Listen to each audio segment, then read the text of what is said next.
Bismillahirrahmanirrahim. Assalamualaikum warahmatullahi wabarakatuh.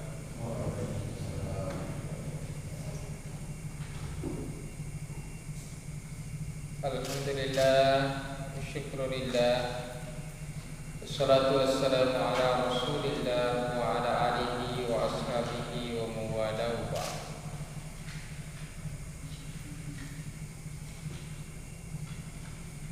Segala puji bagi Allah, Tuhan semesta alam, yang telah memberikan kepada kita begitu banyak nikmat di dalam kehidupan kita, sehingga pada subuh hari ini kita masih mampu untuk melangkahkan kaki kita, melaksanakan sholat subuh secara berjamaah, kemudian melanjutkan dengan kajian rutin yang setiap pekannya, khusus pekan ini kita bahas, lanjutkan pembahasan tentang fikih. Kalau sebelumnya kita sudah membahas tentang sholat orang musafir, khususnya pada sholat jamaah dan qashar, maka insya Allah subuh hari ini kita akan membahas sedikit tentang sholat Jumat. Apa saja syarat-syarat yang ada di dalam sholat Jumat itu, kemudian sholat Idain atau sholat 2 hari raya, kemudian sholat khusuf atau sholat gerhana, baik gerhana matahari dan gerhana bulan. Dan insya Allah kalau masih ada waktu, kita juga akan membahas sholat istisqa. Tapi kalau tidak sempat waktunya, insya Allah kita bahas pekan depan, pekan selanjutnya, pekan selanjutnya. Bismillahirrahmanirrahim. Qala al-musannifu rahimahullahu ta'ala wa nafa'ana bihi wa bi ulumihi fid dharain. Wa syara'itu wujubil jum'ati sab'atu asya'. Jadi syarat wajibnya sholat Jumat itu diadakan itu ada 7.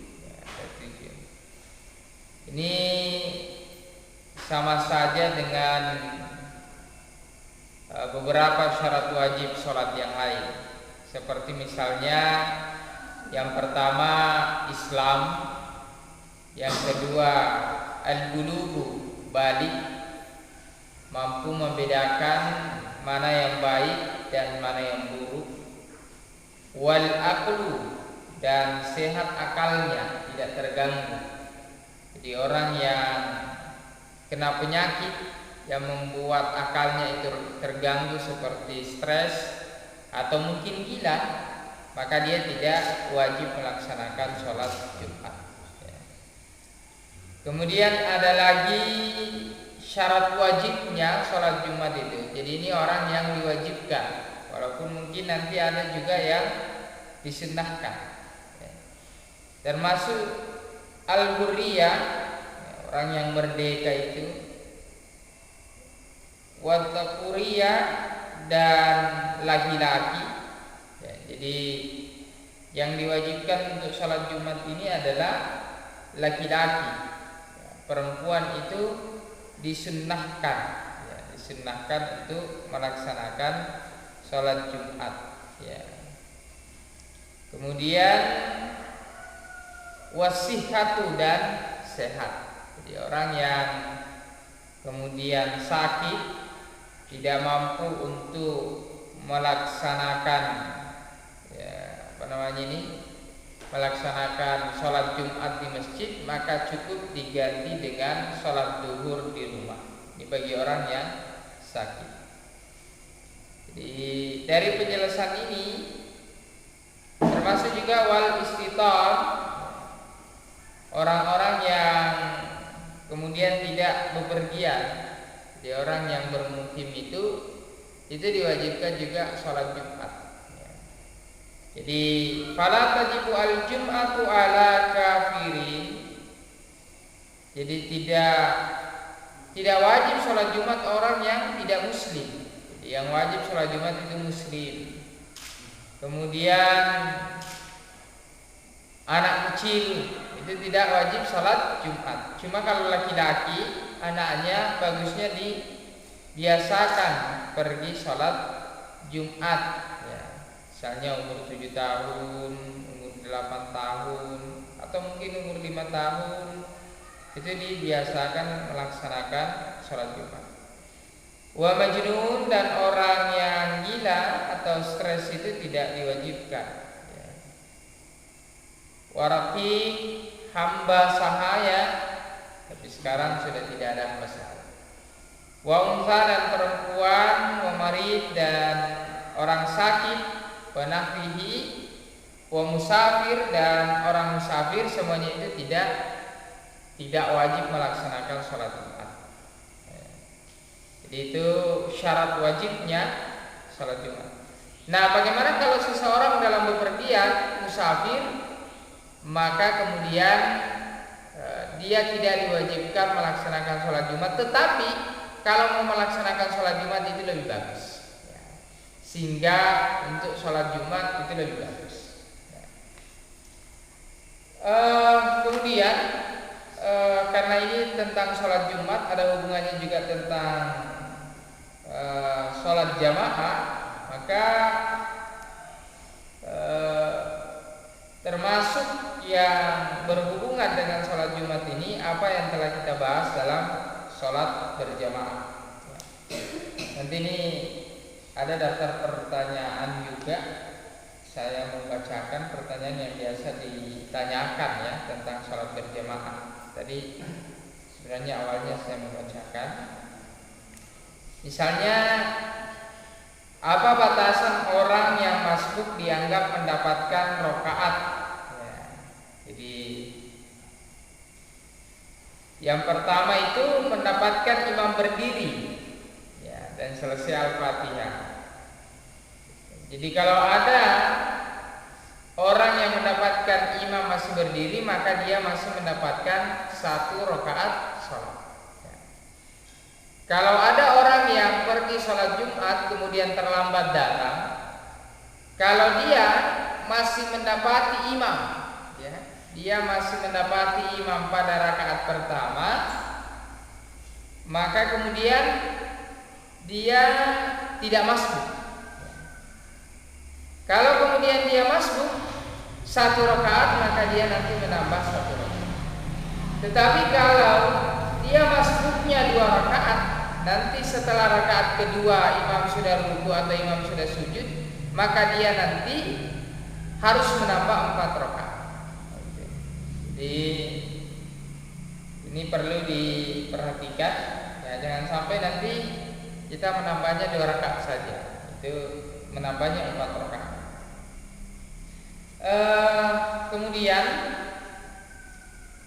kita melanjutkan tentang sholat Jumat. Wasyara itu, jadi ada syarat-syaratnya. Wasyara itu fi'luha, ya.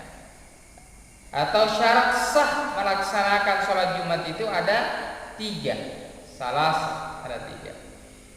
Yang pertama, sholat Jumat itu diadakan di satu wilayah. Apakah itu di satu desa, di satu kota, di satu pemukiman. Ya.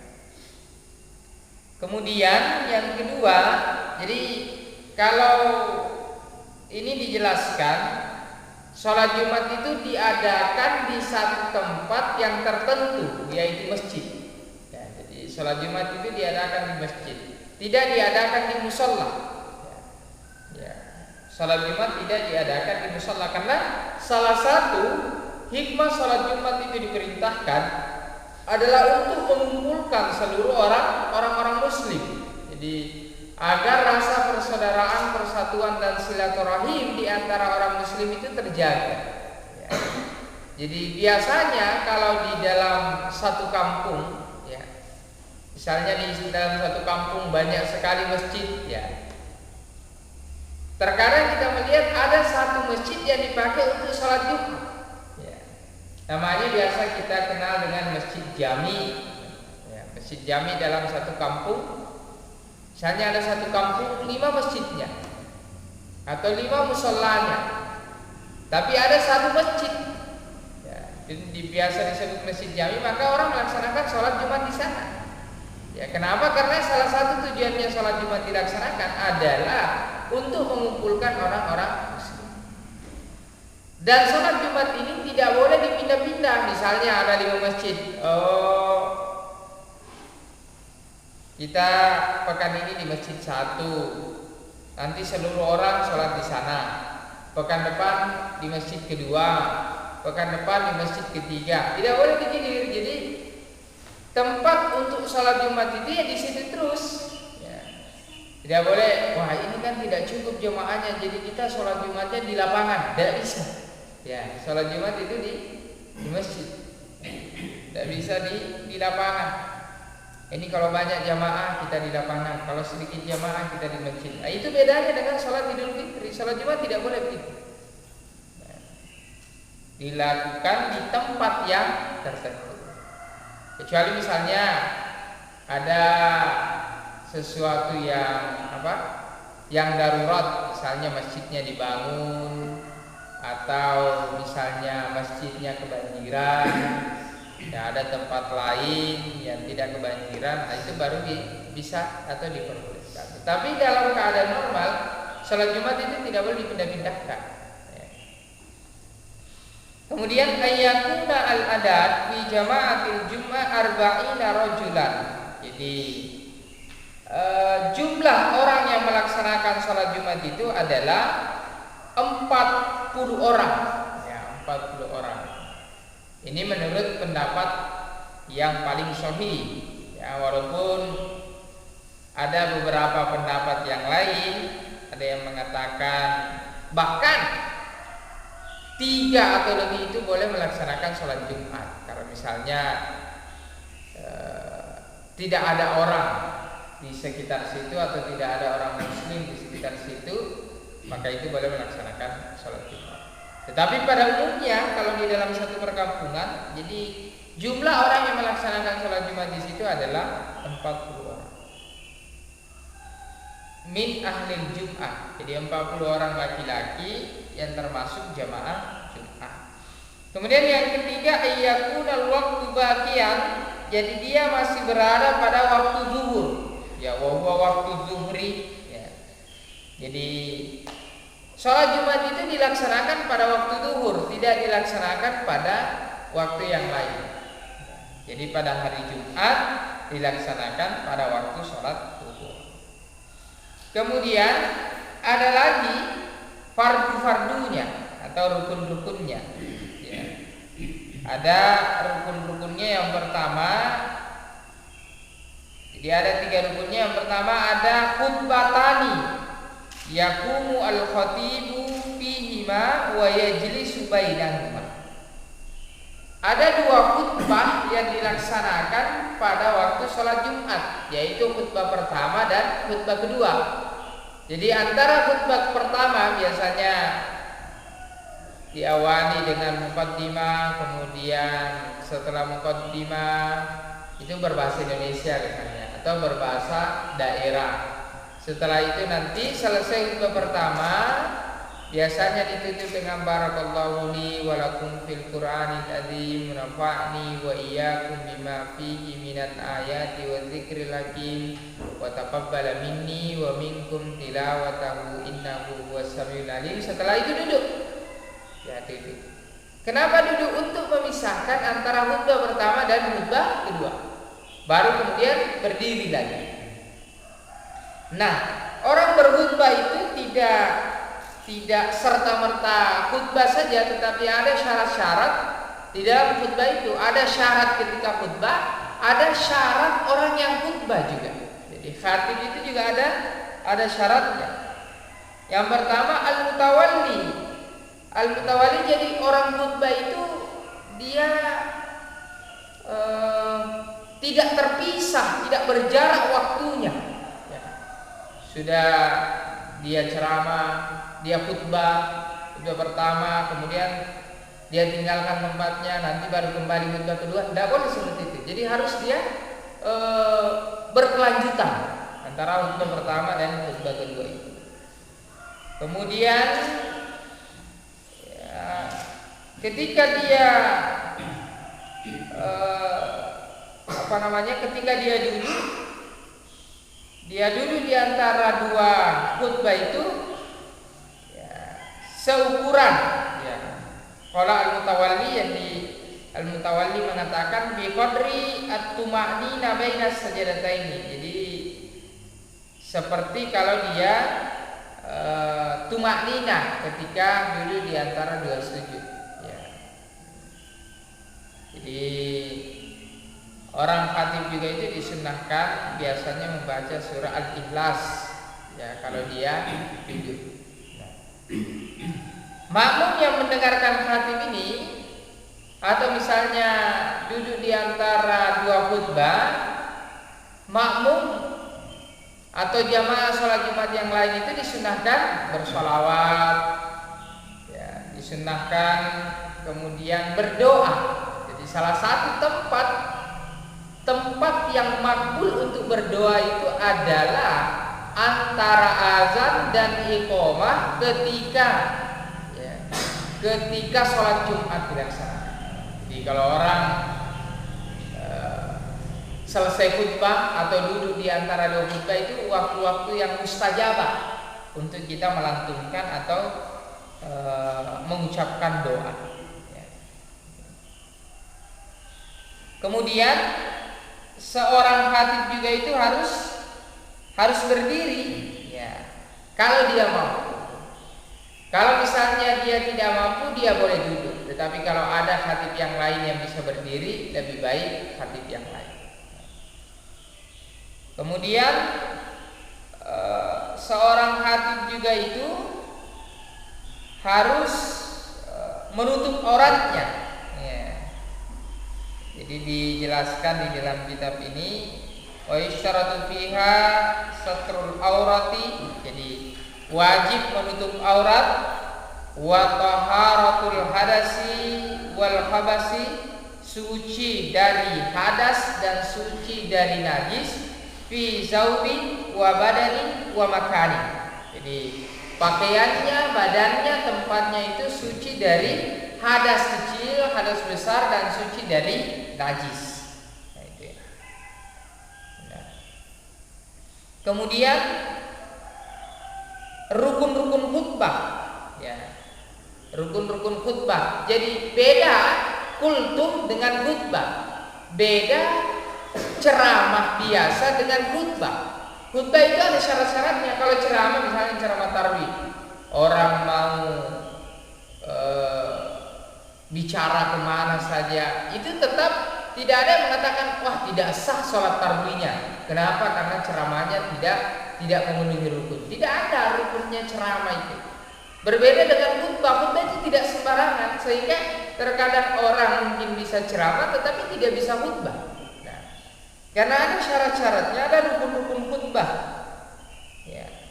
Jadi minimalnya ada 5. Yang pertama, hamdan lillahi ta'ala. Seorang khatib itu harus memuji Allah Subhanahu wa ta'ala. Maka tidak sah khutbahnya seseorang yang akan menyebabkan sholat Jumatnya tidak sah ketika dia khutbah tapi lupa memuji kepada Allah. Makanya diwajibkan membaca alhamdulillahi rabbil alamin misalnya, atau nahmaduhu wa nasta'inuhu wa nastaghfiruh. Di dalamnya ada kalimat hamdan atau kalimat pujian. Itu wajib. Kemudian tsumma as-salatu ala Rasulillah, dan bersalawat kepada Rasulullah sallallahu alaihi wasallam. Jadi itu wajib juga seseorang di dalam khutbahnya itu bersalawat kepada Nabi. Jadi kalau ada orang yang dalam khutbah lupa membaca salawat, maka khutbahnya nanti tidak sah, yang akan menyebabkan sholat Jumat itu tidak sah. Ya. Ya. Tsumma wasiyatu bittaqwa, al-wasiyatu bittaqwa, berwasiat takwa. Jadi seorang khatib harus mengingatkan jamaah Jumat itu untuk senantiasa meningkatkan ketakwaan. Ya, itu namanya wasiat takwa. Makanya biasanya khatib mengatakan ittaqullaha haqqa tuqatih. Ittaqullaha haitsuma kunta. Diperingatkan kepada jamaah untuk bertakwa kepada Allah.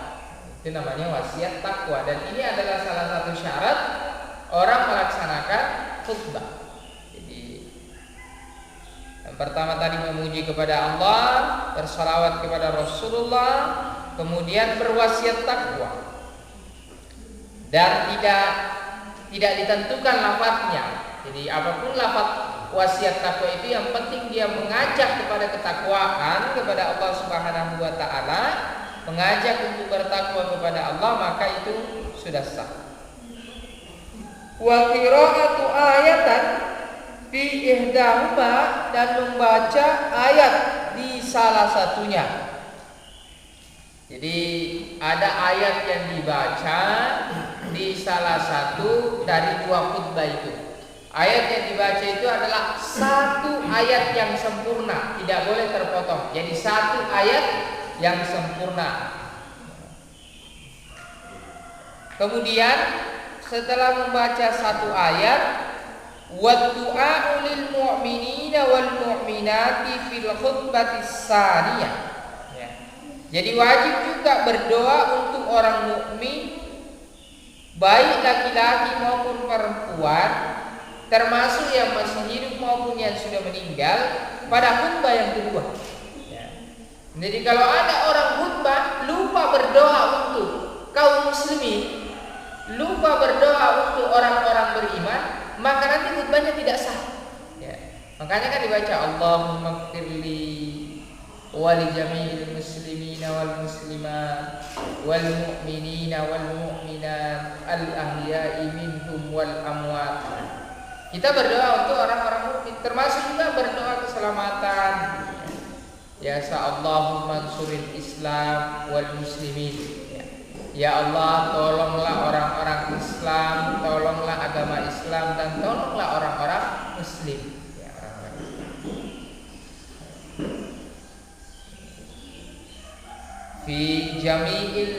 fi anhail alam, di seluruh alam.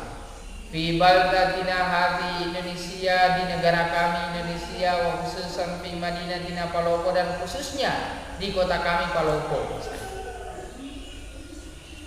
Jadi harus berdoa untuk orang mukmin.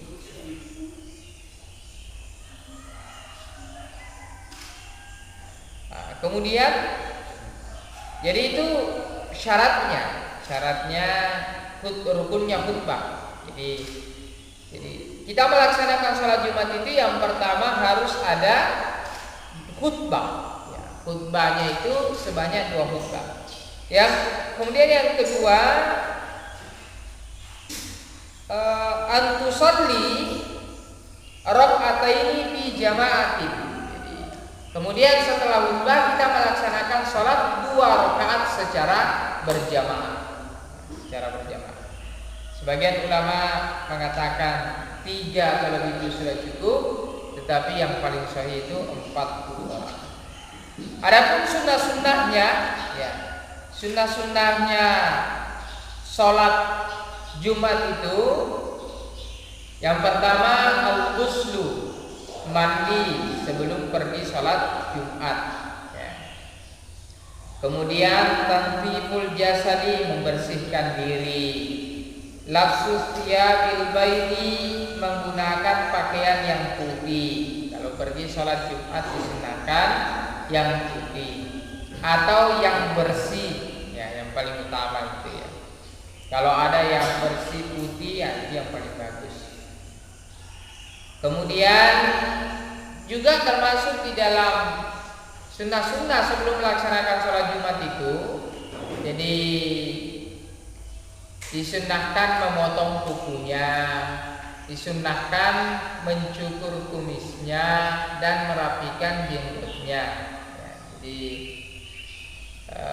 sebelum sholat Jumat itu dicukur ya, dan dirapikan jenggotnya, dicukur kumisnya, jenggotnya dirapikan. Kemudian juga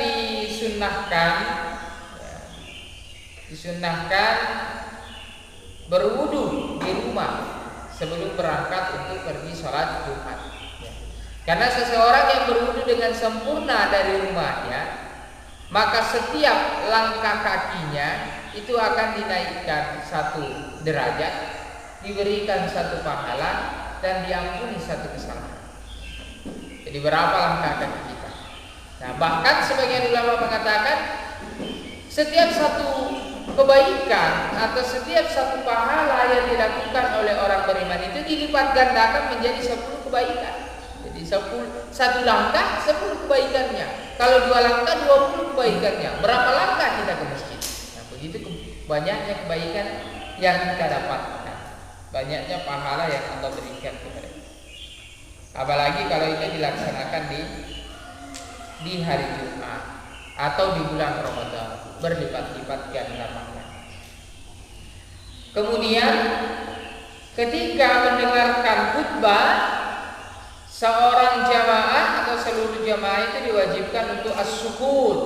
Ya, as-sukut itu diam, tidak berbicara yang lain, tidak mengurus yang lain. Termasuk juga sound system itu ya diperbaiki memang sebelum khutbah. Ya. Jadi hati kita harus tahu kalau ada sound system yang agak bermasalah, jangan dulu dimulai khutbahnya. Tunggu dulu panitia memperbaiki sound systemnya, baru kemudian setelah bagus baru dimulai khutbahnya. Itu agar supaya petugas yang bertugas untuk mengecek sound system juga nanti tidak terburu-buru. Jadi nanti dia bisa duduk mendengarkan khutbah dengan tenang dan khusyuk ya. Itu seputar sholat Jumat. Kemudian jadi sholat Jumat ini bedanya dengan sholat biasa, dia harus dimulai dengan 2 khutbah. Kemudian ada lagi sholat yang diiringi dengan khutbah. Apa itu? Misalnya sholat al-Idain, sholat 2 hari raya, baik dia Idul Fitri maupun Idul Adha. Tapi Idul Fitri dan Idul Adha ini berbeda dengan sholat Jumat. Kalau sholat Jumat sebelum sholat khutbahnya, kalau sholat Idul Fitri itu khutbahnya nanti setelah sholat Idul Fitri atau Idul Adha dilaksanakan. Ya. Jadi kalau kita pergi sholat Idul Fitri ini, khatib setelah selesai sholat, khatib naik ke mimbar untuk memberikan khutbah, maka jangan meninggalkan tempat, karena tidak akan sempurna pahala sholat Idul Fitri atau Idul Adha-nya kalau dia meninggalkan tempat sementara khatib masih berbicara. Ya, biasanya sudah banyak itu ibu-ibu bergegas pulang. Sudah mau disiapkan burasaknya di rumah, ayamnya, ya, makanannya. Tunggu khatib selesai menyelesaikan khutbah. Ya. Kemudian sholat Idul Fitri dan Idul Adha ini juga memiliki ciri. Sholat Idul Fitri itu setelah orang takbir membaca doa iftitah, baru kemudian diperintahkan lagi untuk takbir 7 kali di rakaat pertama dan 5 kali di rakaat kedua. Di antara setiap takbir itu, ya, ini di luar takbir yang pertama. Jadi Allahu Akbar, takbiratul ihram itu tidak dihitung. Jadi dia 7 di luar takbiratul ihram. Jadi kalau takbiratul ihramnya dihitung semuanya ada 8. Nah ini kadang biasa orang dia hitung 7 dengan takbiratul ihramnya, enggak cukup. Jadi dia 7 di luar takbiratul ihram. Jadi takbir yang pertama itu tidak dihitung. Ya. Nah, nanti setelah baca doa iftitah baru takbir lagi. 7 kali dengan membaca diantaranya subhanallah walhamdulillah wala ilaha illallah wallahu akbar. Itu yang dibaca di antara. Kemudian rakaat kedua itu 5 kali takbir di luar takbir bangkit dari sujud. Ya. Kalau kita bangkit dari sujud kan takbir juga ya. Tapi di luar itu, ya, setelah takbir bangkit dari sujud, baru kemudian takbir lagi 5 kali pada rakaat kedua. Kalau imamnya lupa diingatkan. Kemudian setelah itu baru kemudian khutbah dilaksanakan. Jadi kalau di dalam sholat Idul Fitri itu disunnahkan untuk membaca ayat setelah Al-Fatihah. Ayat atau surah yang dibaca adalah ayat surah yang menunjukkan kegembiraan. Karena itu adalah hari raya, hari kegembiraan, ya, hari kemenangan. Jadi disunahkan untuk membaca ayat-ayat yang menggembirakan. Ya. Kemudian setelah khutbah, setelah sholat, khatib kemudian naik untuk berkhutbah. Khatib di khutbah yang pertama, ya, di khutbah pertama dia membaca takbir. Ya, dia membaca takbir. Apa takbir yang dia baca? Allahu Akbar, Allahu Akbar, Allahu Akbar, La ilaha illallah, Wallahu Akbar, Walillahil. Allahu Akbar kabira, walhamdulillahi katsira, wa subhanallahi bukratan wa asila.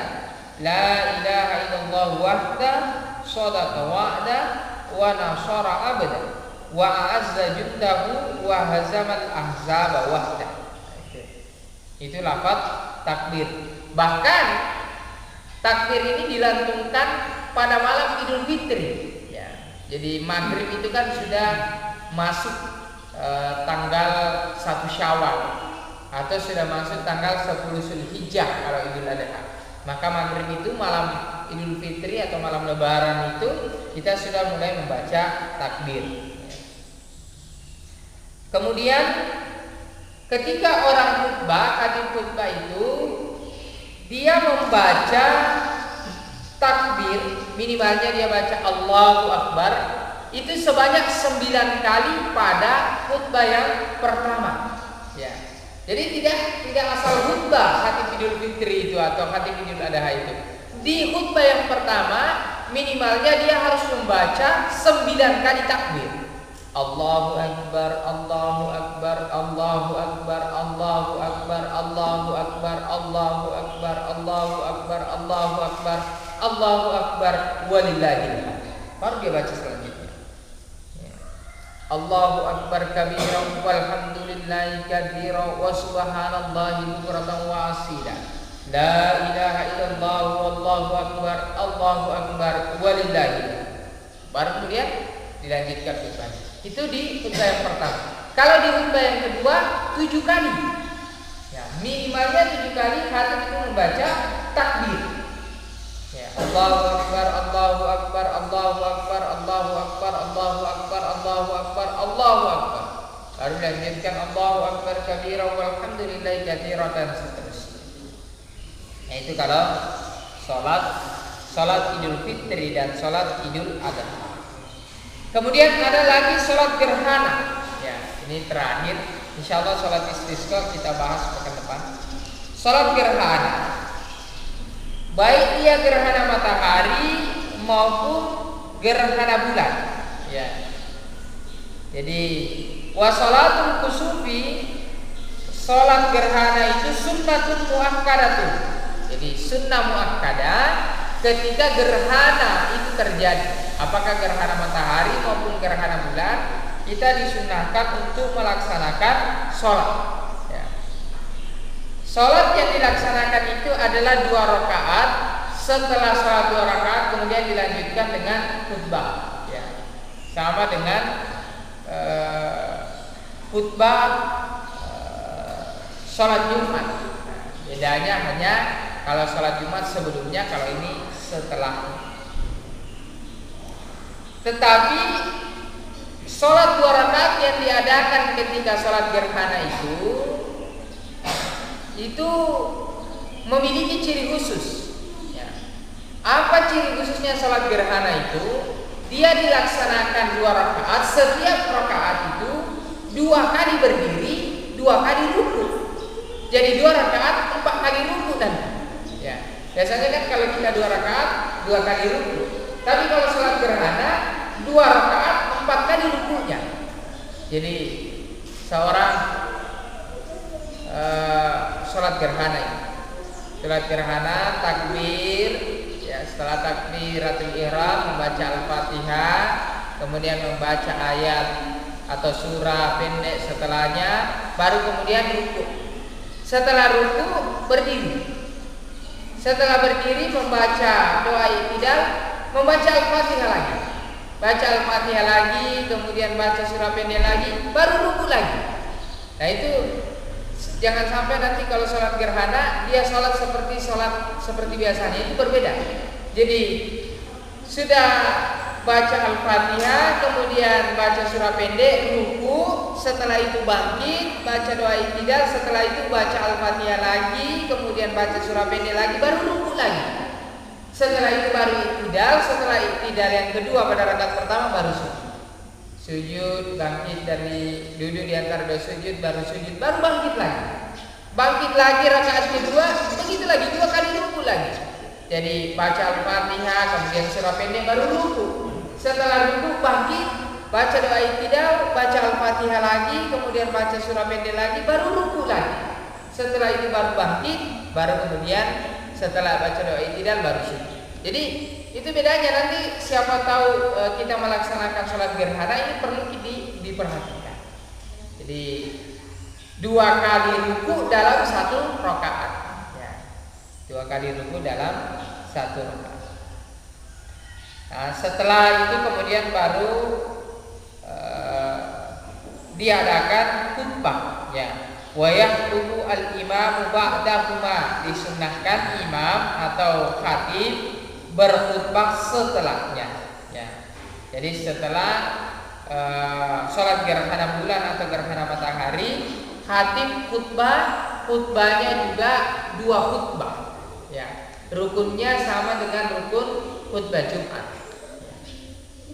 Nah, kira-kira seperti itu pembahasan kita pekan ini tentang beberapa sholat. Pertama sholat, yaitu sholat-sholat yang disertai dengan khutbah. Ya, sholat Jumat yang sebelumnya harus khutbah dulu baru sholat. Kemudian sholat hari raya, apakah Idul Fitri dan Idul Adha, sholat dulu setelahnya baru khutbah. Kemudian ada sholat sunnah yang lain, yaitu sholat gerhana matahari atau gerhana bulan ketika gerhana itu terjadi. Wallahu subhanahu wa ta'ala. Kira-kira inilah yang sempat kami sampaikan. Mudah-mudahan ada manfaatnya. Lebih dan kurangnya mohon dimaafkan. Dan insyaallah pekan depan, 2 pekan selanjutnya, kalau masih dilanjutkan, kita akan membahas sholat istisqa, ya, sholat tarawih, ya, dan sholat-sholat sunnah yang lain. Assalamualaikum warahmatullahi wabarakatuh.